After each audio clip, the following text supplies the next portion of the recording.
చాలా పోరాటం అనేది ఉంటుంది, మనకి చాలా యుద్ధం అనేది ఉంటుంది. మనం తెల్లారి లేస్తే అనేకమైనటువంటి వాటితో పోరాడుతూ ఉంటాం, అనేకమైనటువంటి వాటితో యుద్ధం చేస్తూ ఉంటాం.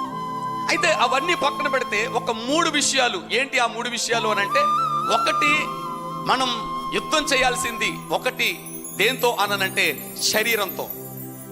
రెండోది మనం యుద్ధం చేయాల్సింది దేంతో అనంటే లోకంతో.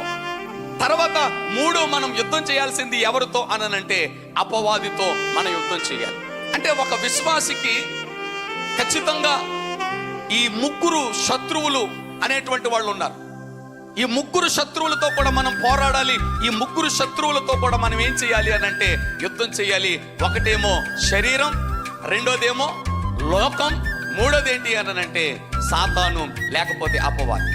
ఈ 3టితో కూడా మనకి పోరాటం ఉంటుంది. ఈ 3టితో కూడా మనకేముంటది అనంటే యుద్ధం ఉంటుంది.